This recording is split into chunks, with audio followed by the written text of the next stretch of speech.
It was not merely another American fighter. It represented the weapon that would obliterate Japanese naval aviation permanently. On June 19th, 1944, as those dark blue Hellcats swooped through our formations with devastating accuracy, every Japanese pilot in the sky recognized that the era of the Zero had concluded. The F6F Hellcat did not merely surpass the iconic Mitsubishi A6M Zero, it pursued it with systematic efficiency, equipped with 650 caliber Browning machine guns that converged at the optimal killing range, armor plating that rendered it nearly indestructible, and the formidable Pratt and Whitney R28,000 double Wasp engine, which produced 2,000 horsepower capable of propelling the Hellcat to 380 meter ph and climbing at over 2,500 feet per minute. What transpired that day over the Philippine Sea was not a battle, it was an execution in what American pilots referred to as the Great Marianas Turkey Shoot. The Imperial Japanese Navy suffered the loss of approximately 480 aircraft, while the Americans incurred the loss of only 33 planes.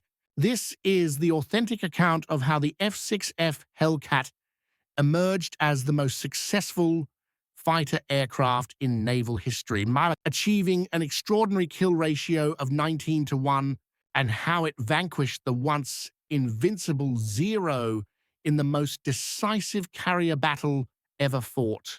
The journey to this pivotal day commenced on June 6th, 1944, when Task Force 58 departed from Majura Harbor in the Marshall Islands. It required 5 full hours for the last ship to exit the harbor. The largest carrier force ever assembled was en route to the Marianas.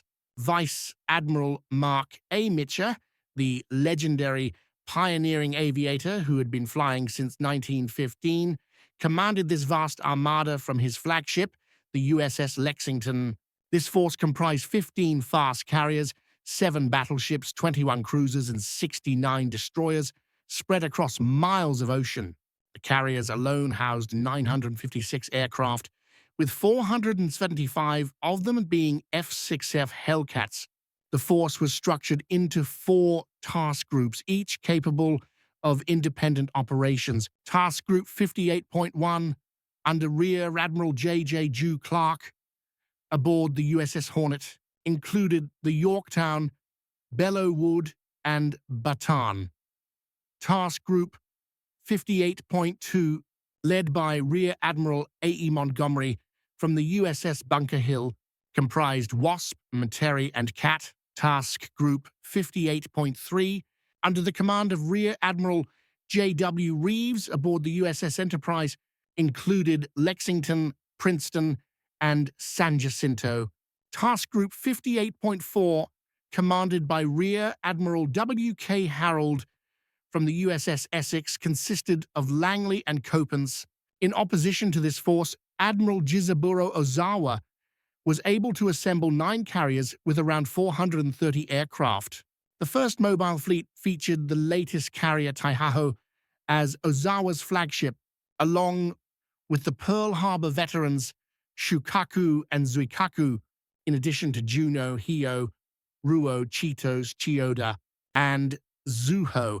However, the numerical advantage only conveyed part of the situation. The majority of Ozawa's pilots were inexperienced replacements, each with less than 100 hours of training. Some had as few as 50 hours of total flight experience. Many had never had the opportunity to fire their weapons in training due to shortages of ammunition. They were entering combat against American pilots who had an average of 300 to 400 hours of training, which included comprehensive gunnery practice and carrier qualifications. On June 11, 1944, Task Force 58 initiated its assault on the Marianas. Fighter sweeps and bombing raids targeted Saipan, Tinian, and Guam. The Japanese forces were taken by surprise as they had anticipated the next American target to be the Carolina. Only 50 land-based aircraft were available to defend the Marianas. In the initial sweep alone, 208 Hellcats reported the destruction of 86 Japanese aircraft. The systematic dismantling of Japanese air power in the Marianas had commenced. Commander David McCampbell, leading Air Group 15 from the USS Essex, directed his squadrons in these initial strikes. McCampbell, a 34-year-old native of Alabama, had joined VF-15 as a squadron commander who initially struggled to qualify in gunnery. His pilots had covertly assisted him in passing his qualification by painting their bullets the same color as his. He was now on the verge of becoming the Navy's all-time leading ace. On June 15th, American forces landed on Saipan. Admiral Sue Toyota, the commander-in-chief of the combined fleet, promptly activated Operation Ago. This represented Japan's final opportunity for the decisive confrontation they had been pursuing since Midway. Every ship and aircraft at their disposal was deployed. The strategy depended on Ozawa's carrier aircraft collaborating with land-based planes from Guam and Tinian.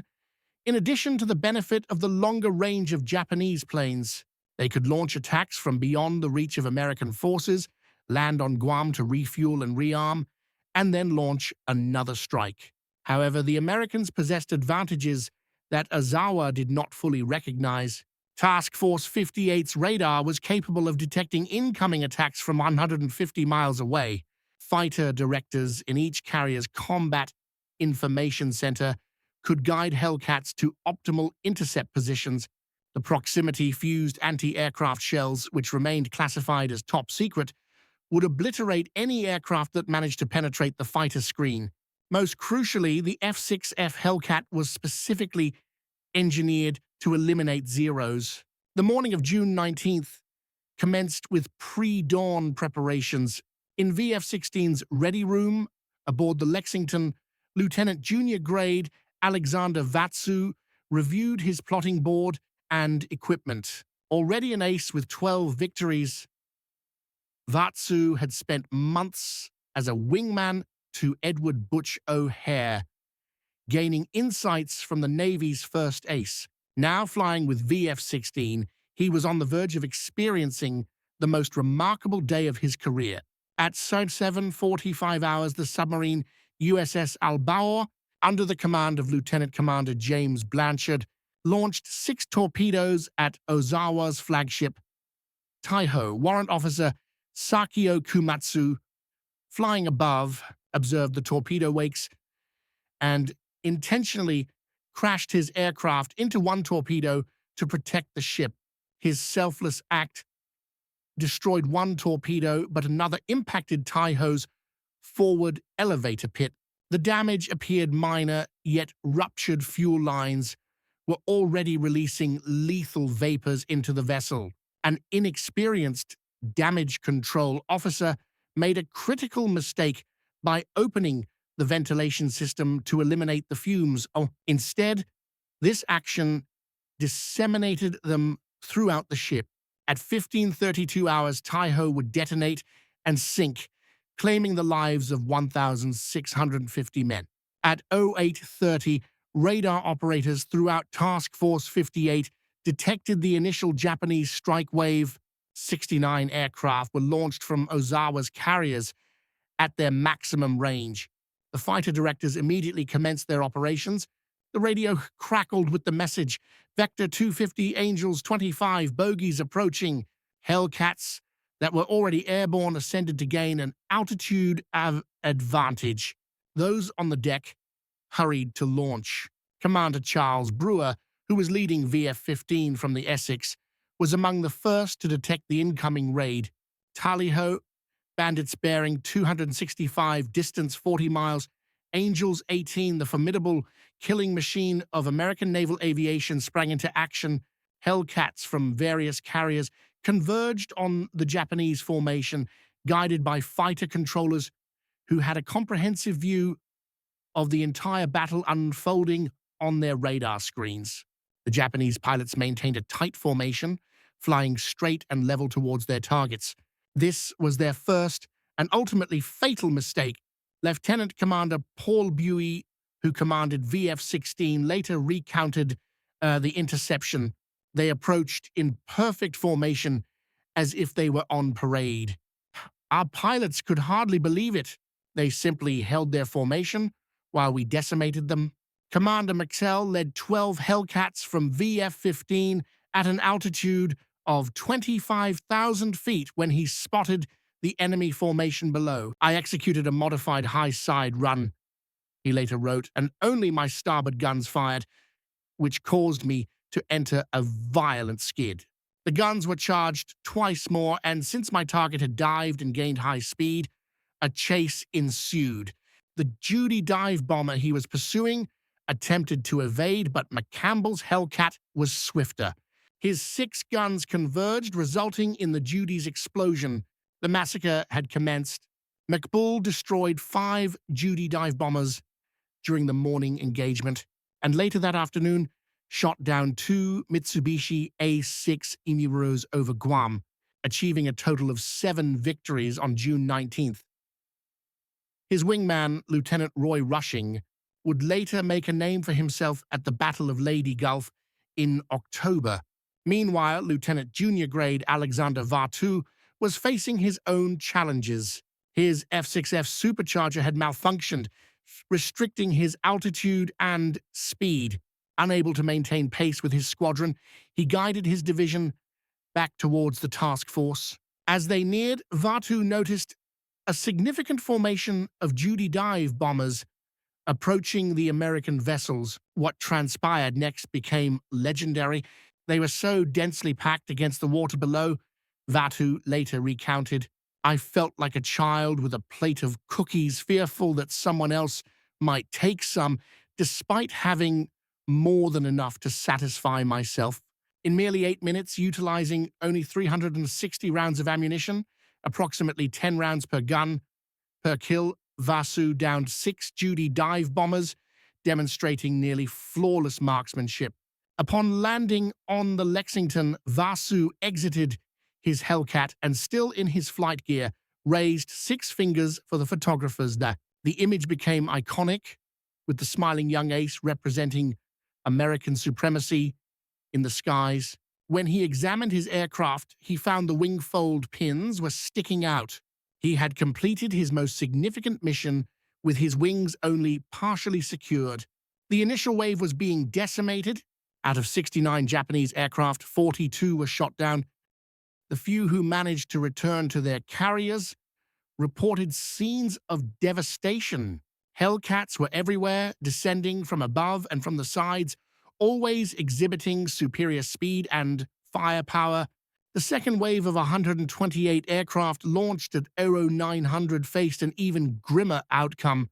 By this time, every Hellcat in Task Force 58 was either in the air or prepared to launch. The fighter directors had flawless radar plots of the incoming assault.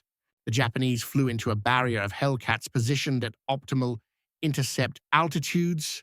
Lieutenant Eugene Valencia of VF-9, flying from the USS Yorktown, had devised what he termed the mowing machine tactic, collaborating with 3 other pilots, James French, Clinton Smith, and Harris Mitchell.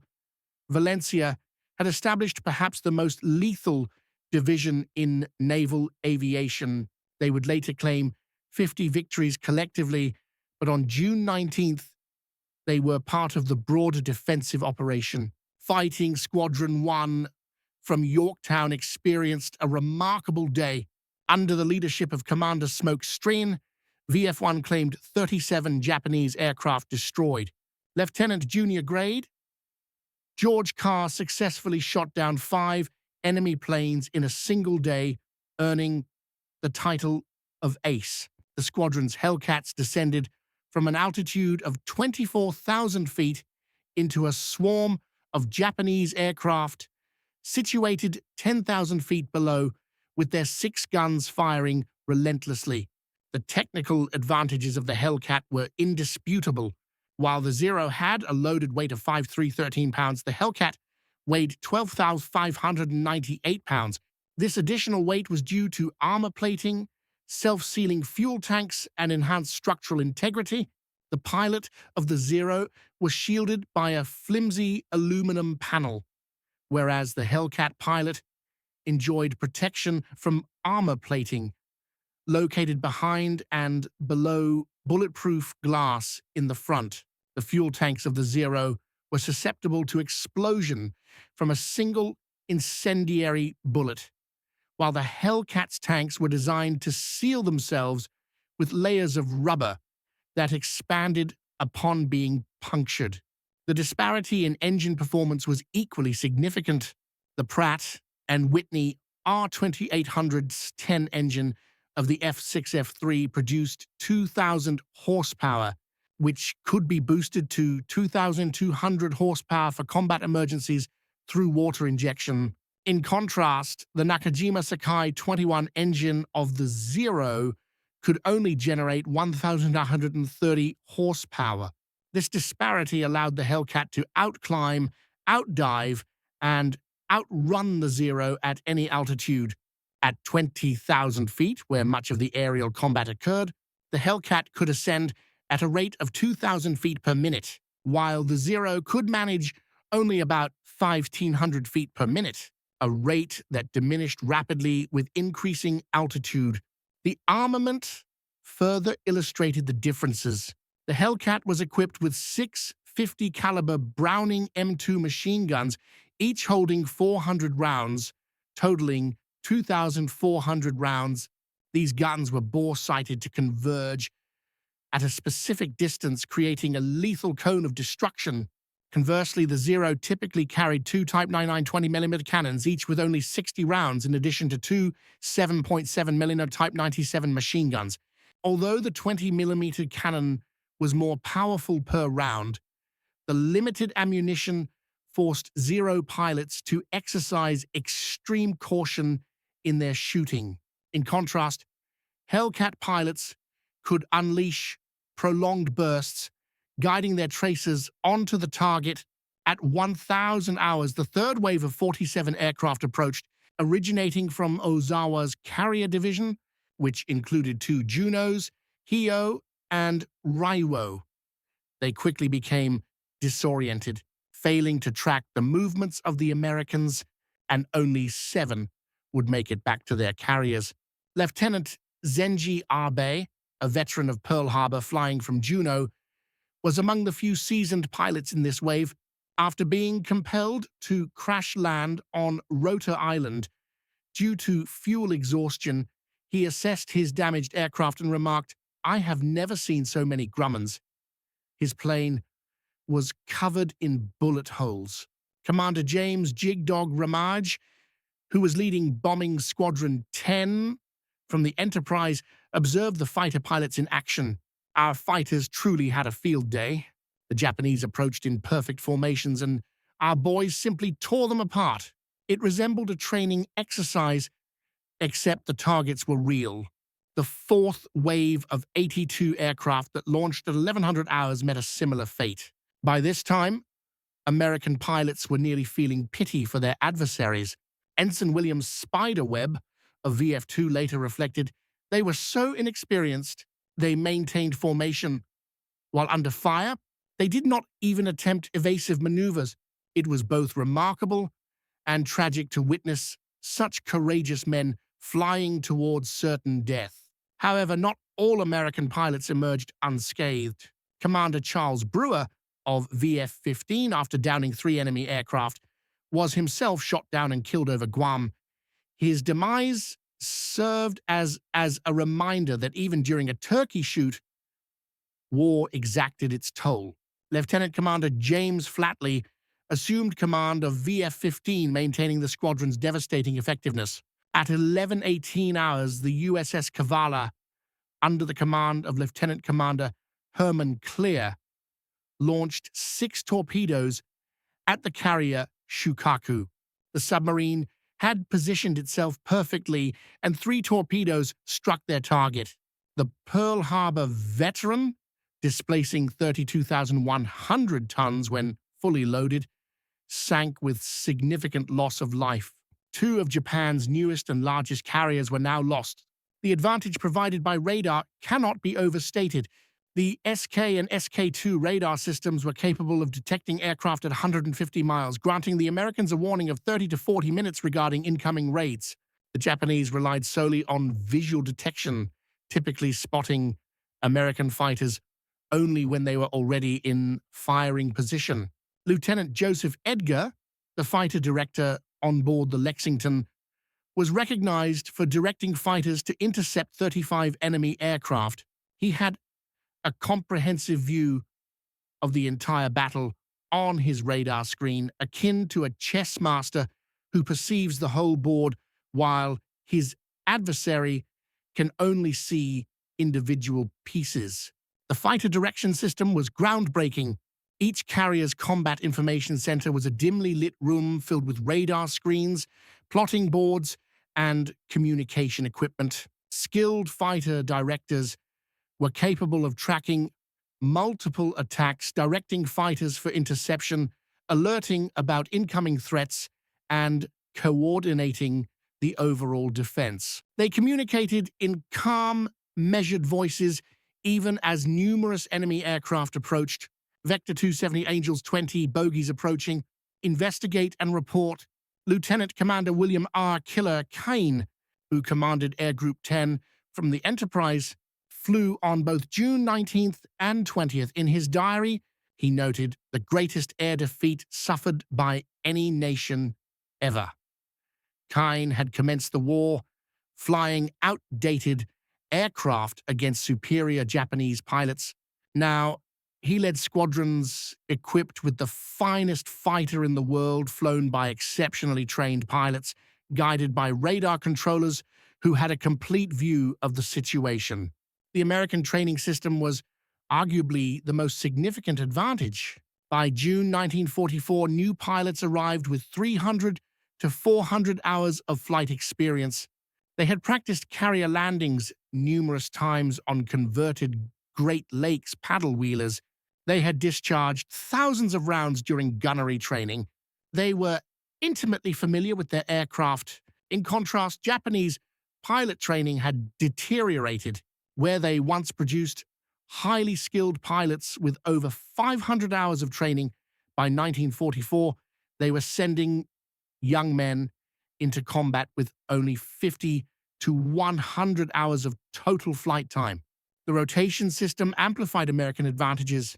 Experienced pilots like Lieutenant Commander John S. Jimmy Thatch, the creator of the Thatch defensive tactic, were rotated back home to train new pilots. Their combat experience was institutionalized and taught to every new pilot. The Japanese retained their seasoned pilots in combat until their demise. By June 1944, nearly all veterans from Pearl Harbor and Midway had perished. The few remaining, such as Zenji Abe, found themselves overwhelmed as they attempted to lead inexperienced pilots against superior American forces. The advantage in communications proved to be vital. American pilots utilized dependable VHF radios with standardized terminology. This allowed them to coordinate attacks, alert each other to threats, and maintain situational awareness. For instance, commands like "break right," "Bluetooth 0 on your 6" were effectively communicated. The response was swift. "Roger, breaking right. Thanks, lead." In contrast, Japanese radios were notoriously unreliable. Many pilots opted to fly without them to reduce weight, relying instead on hand signals that were nearly impossible to see during combat. By noon on June 19th, the initial phase of the battle had concluded. The Japanese had deployed 373 carrier aircraft in 4 waves, with approximately 346 of these being shot down on that day alone. American losses amounted to 33 aircraft and 26 flight personnel, most of which were due to operational accidents rather than combat. The waters surrounding Task Force 58 were strewn with burning wreckage, oil slicks, and Japanese pilots in life rafts. Admiral Mitchell, observing from the flag bridge of the Lexington, turned to his staff and remarked, "The Japanese carrier air force has been destroyed. They'll never recover from this." His assessment proved accurate. Japan had not only lost aircraft but also irreplaceable pilots. While the carriers could be repaired or replaced, the trained aircrew could not be regenerated in the limited time available to Japan.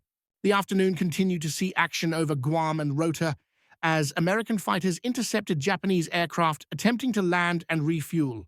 The pilots of VF-16, including Vraciu, undertook multiple sorties, further increasing their victory tallies, and by the end of the day, total Japanese losses would approximate 480 aircraft, including those destroyed on land.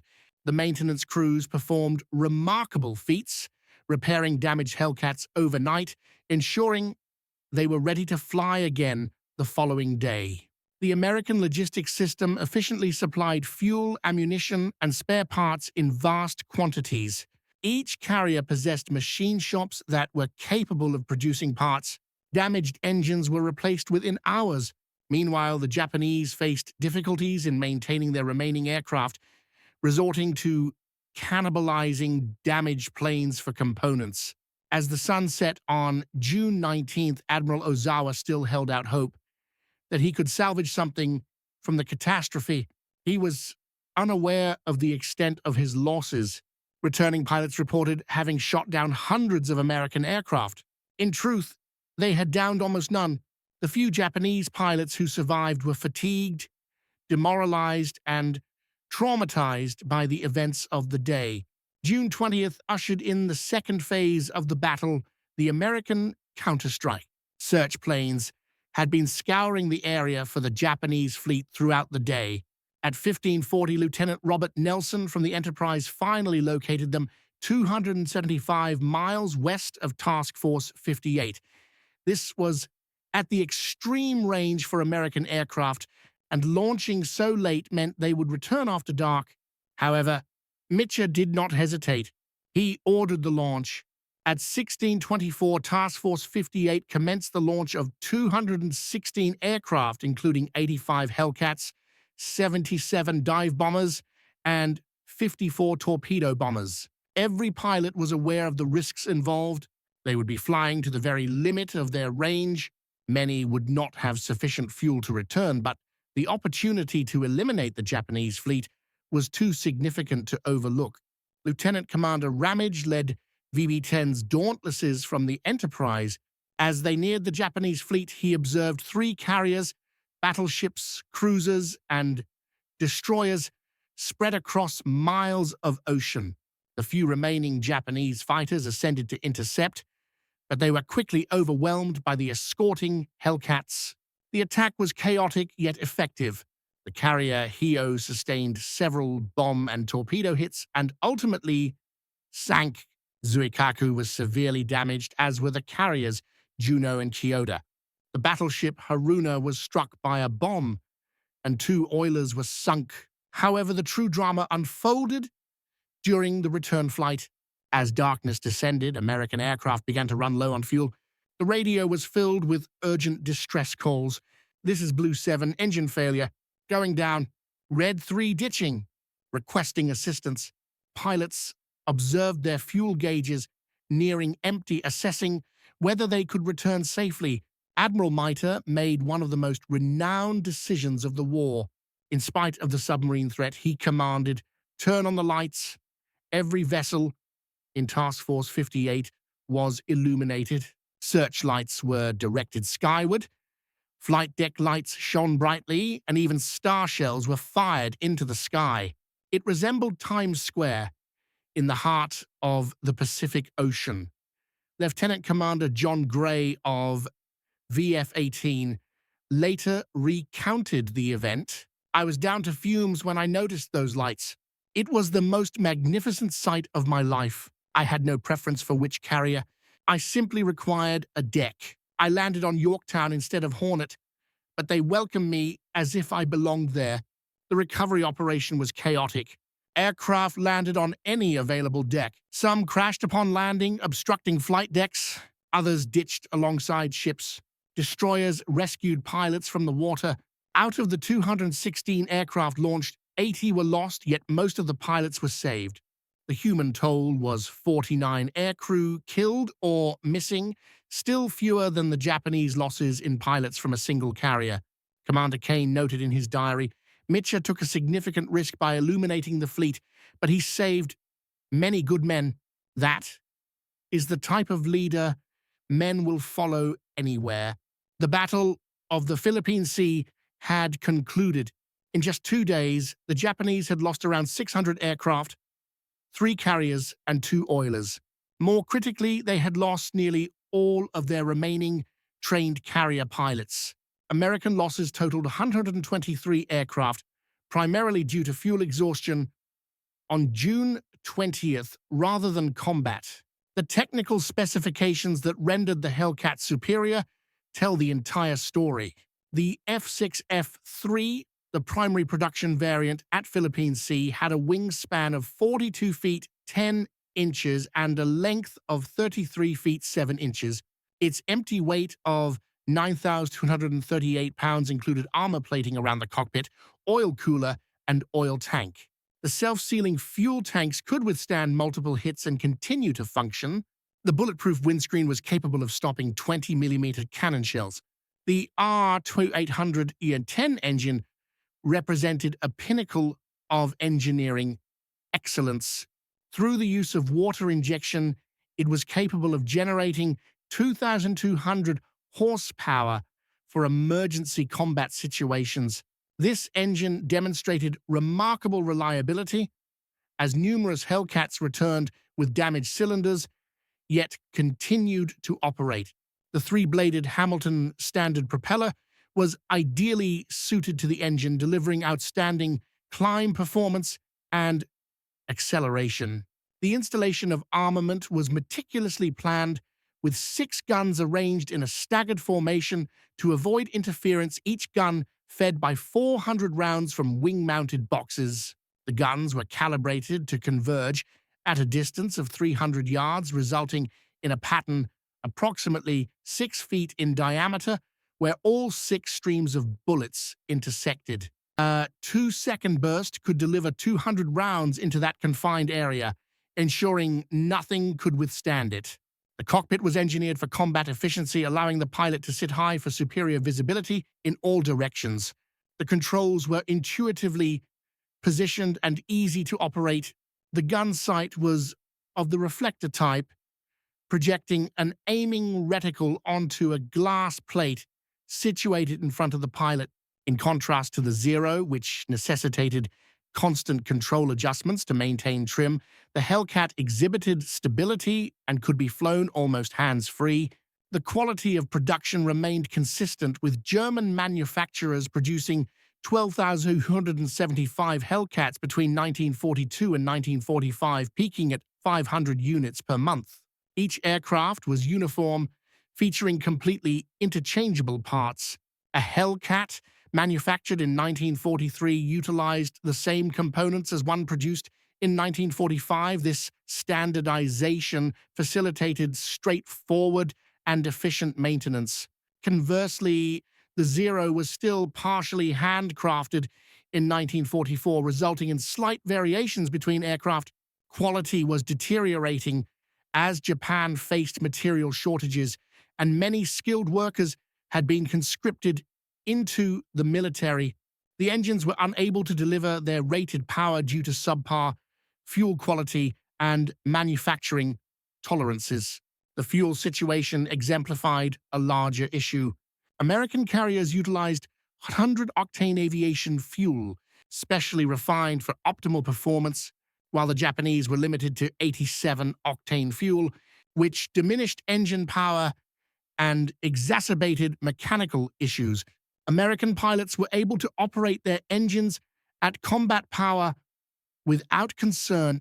In contrast, Japanese pilots faced the risk of engine failure if they overstrained their aging engines. The logistics network supporting the Hellcat was vast. Fleet oilers supplied millions of gallons of fuel. Supply ships transported spare parts in large quantities. Escort carriers provided replacement aircraft. Mobile service squadrons were capable of conducting depot-level maintenance at forward bases. This represented industrial warfare on a scale that the Japanese could not compete with. The human element remained crucial. American pilots were aware that they were piloting the finest fighter in the world. They had faith in their training, their aircraft, and their leadership. If they were shot down, they understood that extensive rescue operations would be initiated to recover them. Conversely, Japanese pilots recognized that they were flying inferior aircraft with limited training against a more powerful adversary. Being shot down often meant death or capture. The psychological toll of the turkey shoot was catastrophic. Survivors disseminated information about the Hellcat's invincibility throughout Japanese naval aviation. Morale significantly declined. Many pilots began to perceive missions as suicide missions even before the formal implementation of kamikaze tactics. The Hellcat had not only defeated them in battle, it had shattered their morale. Post-war evaluations uncovered the true extent of the victory. Japanese records validated that American claims were, in fact, conservative. In numerous instances, Japanese losses were greater than reported. The kill ratio of 19-1 was not mere propaganda. It was a documented reality from both sides' records. The Hellcat maintained its supremacy throughout the conflict. On October 24, 1944, during the Battle of Leyte Gulf, Commander McCampbell shot down 9 Japanese aircraft in a single mission, establishing a U.S. record. His wingman, Lieutenant Roy Rushing, downed 6 additional aircraft. Together, these two pilots accounted for 15 enemy aircraft, surpassing the total many squadrons achieved in a day earlier in the war. By the conclusion of the war, Hellcats had eliminated 5,523 enemy aircraft in air-to-air combat, while suffering only 270 losses to enemy aircraft. That remarkable 19.1 ratio. They conducted 66,530 combat sorties, released 6.53 tons of bombs, and established American air dominance wherever they operated. The design principles behind the Hellcat influenced all subsequent American fighter aircraft. The focus on pilot safety, substantial firepower, and durable construction became the norm. The Hellcat demonstrated that in contemporary warfare, the side with superior technology, training, and industrial capability would emerge victorious. In retrospect, the significant Marianas turkey shoot was more than just a battle. It served as a validation of the American strategy in warfare. While the Japanese adhered to ideals of individual warrior spirit and lightweight, agile aircraft, the Americans had adopted industrial warfare. The Hellcat epitomized this approach, being tough, powerful, and produced in overwhelming quantities. Admiral Ozawa survived the conflict and later contemplated the battle's importance, recognizing that the Battle of the Philippine Sea signified the conclusion of Japanese carrier aviation. The American Hellcat, along with enhanced pilot training and industrial strength, had been crucial in securing victory. Commander David McCampbell, who concluded the war with 34 victories, all achieved in Hellcats, succinctly stated that the Hellcat was a reliable aircraft. It performed exactly as requested. It ensured your return home. In combat, that is all that truly matters. As the sun set on June 19, 1944, Japanese naval aviation was rendered ineffective as a fighting force. The survivors, returning to their carriers in a damaged state, understood they had encountered their superior in the F6F Hellcat. The dark blue fighter, adorned with the white star, had permanently dispelled the myth of Japanese air superiority. In a single day, American industry, training, and technology had triumphed over Japanese bravery and spirit. The significant Marianas turkey shoot was more than merely a battle. It was a showcase of complete American air dominance delivered through the lethal superiority of the F6F Hellcat.